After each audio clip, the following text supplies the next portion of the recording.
Bonjour tout le monde, nous voici dans une nouvelle vidéo. On va vous parler de l'actualité du foot. Alors, on commence. Philippe Coutinho est bien dans le groupe du Barça pour le quart de finale retour de la Coupe du Roi. Jeudi contre l'Espagnol Barcelona.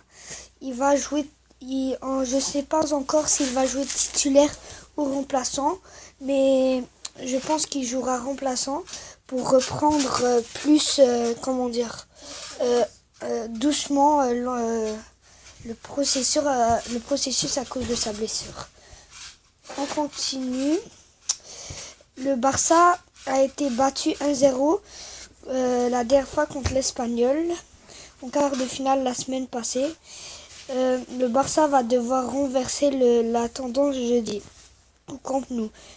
La recrue star de l'hiver, Philippe Coutinho, a reçu le feu vert médical en figure dans le groupe d'Ernest Valverde, l'entraîneur du Barça. Il pourrait faire ses débuts avec son nouveau club. Paco Alcácer et André Iniesta sont remis de leurs blessures et font leur retour dans le groupe aussi. Alors Coutinho c'est confirmé, il portera bien le numéro 14. Le Real Madrid avec Benzema face à Leganés.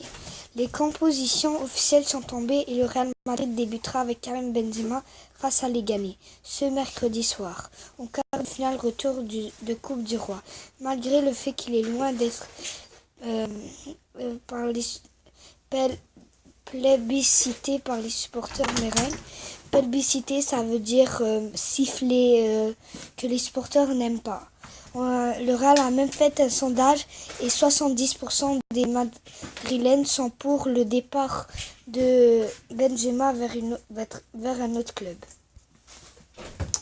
Ces derniers avaient sifflé l'international français, ce que je viens de vous dire, du Real, lors de la dernière sortie du club à domicile en championnat face au Deportivo La Corona. En joignant, Zidane a évoqué cet épisode en conférence de presse et a condamné ces sifflets pour un Benzema qui revenait de blessure dimanche pour reformer la BBC après 273 jours. Pour rappel, Madrid l'avait remporté 1-0 à l'extérieur à l'aller face à Leganés et voudrait confirmer ce succès ce soir. La composition du Real est Kiko Casillas, Achraf, Nacho, Ramos, Hernandez, Kovacic, Llorente, Isco, Vasquez, Benzema, Asensio. Vous voyez que Ronaldo n'est pas là. Je pense qu'il va récupérer parce que souvent dans les coupes d'Espagne, les coupes pas vraiment très importantes, comment dire, les joueurs en profitent quelques temps pour se reposer, prendre des matchs de repos, pour bien performer après cela. Alors, PSG contre Guingamp, les spotters parisiens adressent un message à Neymar. Le Brésilien Neymar n'était pas présent ce mercredi au Parc des Princes pour le match des 16e de finale de Coupe de France entre le PSG et Guingamp. Les supporters de l'équipe francilienne lui ont pourtant concocté un message. Il rassure qu'ils ne sont pas derrière les sifflets qu'il a attendus lors du match contre Dijon. Top 20 des meilleurs dribbleurs de Ligue 1. Siffler nos joueurs et à l'opposé de nos valeurs. Neymar quand PSG coupe unie pour Paris. Tel était le message aperçu dans le virage hôtel quelques minutes avant le coup d'envoi de la rencontre. C'est le collectif Ultra Paris qui est derrière cette initiative.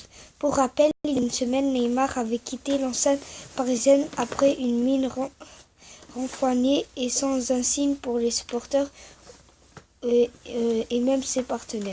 Il n'avait pas dirigé les huées de public après le penalty qu'il a transformé, qu'il n'a pas voulu laisser à Edinson Cavani. C'était son 4e but de la partie.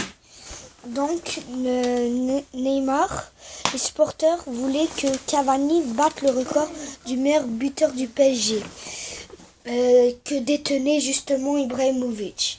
Mais Neymar a dit en conférence de presse en conférence de presse qu'il n'était pas au courant de ce record. Donc c'est pour ça qu'il ne lui a pas laissé le penalty. Et de plus, je trouve que si Neymar peut marquer 4-5 buts, qu'il le fasse. Parce que son but avec le PSG, c'est de gagner le ballon d'or. Or, tout compte. Le PSG et Montpellier poursuivent leur route. Le résumé de la soirée en Coupe de France. 6 rencontres des 6e de finale de la Coupe de France se sont tenues ce mercredi à partir de 18h30. 6 équipes de l'élite étaient de ce soir, dont 4 qui s'affrontaient directement. Triple tenant du titre, ce grand favori pour la victoire finale, le PSG a tenu son rang en battant Guingamp. Mais le leader de la Ligue n'a pas été à souvenir face à la formation adverse. Qui a pété encore